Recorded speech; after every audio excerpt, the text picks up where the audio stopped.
ಅಧ್ಯಾಯ 5 ಶ್ಲೋಕ ಸಂಖ್ಯೆ 6. ಸನ್ಯಾಸಸ್ತು ಮಹಾಬಾಹೋ ದುಃಖಮಾಪ್ತುಮಯೋಗತಃ ಯೋಗಯುಕ್ತೋ ಮುನಿರ್ಬ್ರಹ್ಮ ನ ಚಿರೇಣಾಧಿಗಚ್ಚತಿ. ಶ್ಲೋಕಾರ್ಥ. ಹೇ ಅರ್ಜುನ, ಕರ್ಮಯೋಗದ ನೆರವು ಇಲ್ಲದೆ ಸನ್ಯಾಸವನ್ನು ಹೊಂದುವುದು ಅರ್ಥಾತ್ ಮನಸ್ಸು, ಇಂದ್ರಿಯ ಮತ್ತು ಶರೀರದ ಮೂಲಕ ನಡೆಯುವ ಸಮಸ್ತ ಕರ್ಮಗಳಲ್ಲಿ ಕರ್ತೃತ್ವದ ತ್ಯಾಗವು ಬಹಳ ಕಠಿಣವಾಗಿದೆ. ಹಾಗೆಯೇ ಭಗವಂತನ ಸ್ವರೂಪವನ್ನು ಚಿಂತಿಸುವ ಕರ್ಮಯೋಗಿಯು ಪರಮಾತ್ಮನನ್ನು ಶೀಘ್ರವಾಗಿ ಪಡೆಯುತ್ತಾನೆ. ಅಧ್ಯಾಯ 5 ಶ್ಲೋಕ ಸಂಖ್ಯೆ 7. ಯೋಗಯುಕ್ತೋ ವಿಶುದ್ಧಾತ್ಮ ವಿಜಿತಾತ್ಮ ಜಿತೇಂದ್ರಿಯಃ ಸರ್ವಭೂತಾತ್ಮ ಭೂತಾತ್ಮ ಕುರ್ವನ್ನಪಿ ನ ಲಿಪ್ಯತೆ. ಶ್ಲೋಕಾರ್ಥ. ಕರ್ಮ ಮಾರ್ಗ ನಿಷ್ಠೆಯುಳ್ಳವನು, ಮನಸ್ಸನ್ನು ಶುದ್ಧವಾಗಿಟ್ಟುಕೊಂಡವನು, ದೇಹವನ್ನು ತನ್ನ ವಶದಲ್ಲಿಟ್ಟುಕೊಂಡವನು, ಇಂದ್ರಿಯಗಳನ್ನು ನಿಗ್ರಹಿಸಿದವನು, ಸರ್ವ ಜೀವಿಗಳಲ್ಲಿರುವ ಆತ್ಮವೇ ತನ್ನ ಆತ್ಮ ಎಂದು ತಿಳಿದವನು ಕರ್ಮವನ್ನು ಮಾಡುತ್ತಿದ್ದರೂ ಆ ಕರ್ಮವು ಅವನಿಗೆ ಅಂಟುವುದಿಲ್ಲ. ಅಧ್ಯಾಯ 5 ಶ್ಲೋಕ ಸಂಖ್ಯೆ 8.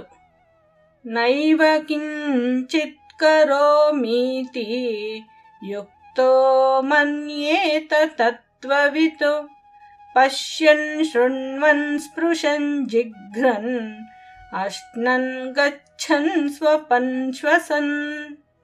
ಅಧ್ಯಾಯ 5 ಶ್ಲೋಕ ಸಂಖ್ಯೆ 9.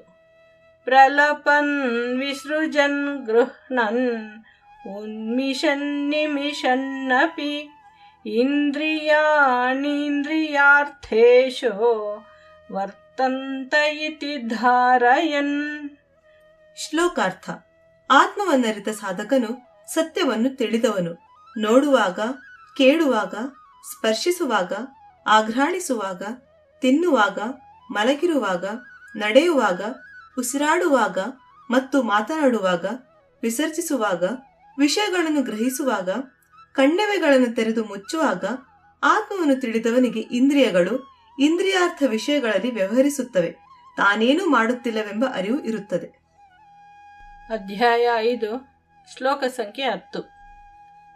ಬ್ರಹ್ಮಣ್ಯಾಧಾಯ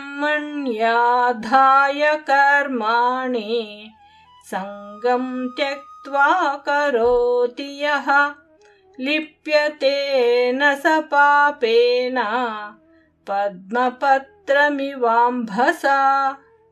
ಶ್ಲೋಕಾರ್ಥ. ಯಾವ ವ್ಯಕ್ತಿ ಎಲ್ಲ ಕರ್ಮಗಳನ್ನು ಪರಮ ಪುರುಷನಿಗೆ ಅರ್ಪಿಸಿ ಅನಾಸಕ್ತಿಯಿಂದ ಕರ್ಮವನ್ನು ಮಾಡುವನೋ ಅವನಿಗೆ ತಾವರೆ ಎಲೆಗೆ ನೀರಿನ ಲೇಪವಿಲ್ಲದ ಹಾಗೆ ಪಾಪದ ಲೇಪವಿರುವುದಿಲ್ಲ. ಅಧ್ಯಾಯ 5 ಶ್ಲೋಕ ಸಂಖ್ಯೆ 11. ಕಾಯೇನ ಮನಸಾ ಬುದ್ಧ್ಯಾ ಕೇವಲೈರಿಂದ್ರಿಯೈರಪಿ ಯೋಗಿನಃ ಕರ್ಮ ಕುರ್ವಂತಿ ಸಂಗಂ ತ್ಯಕ್ತ್ವಾತ್ಮಶುದ್ಧಯೇ. ಶ್ಲೋಕಾರ್ಥ. ಕರ್ಮಯೋಗಿಗಳು ಕೇವಲ ದೇಹದಿಂದ, ಮನಸ್ಸಿನಿಂದ, ಬುದ್ಧಿಯಿಂದ ಮತ್ತು ಇಂದ್ರಿಯಗಳಿಂದ ಆಸಕ್ತಿಯನ್ನು ತ್ಯಾಗ ಮಾಡಿ ಅಂತಃಕರಣ ಶುದ್ಧಿಗಾಗಿ ಕರ್ಮವನ್ನು ಮಾಡುತ್ತಾರೆ.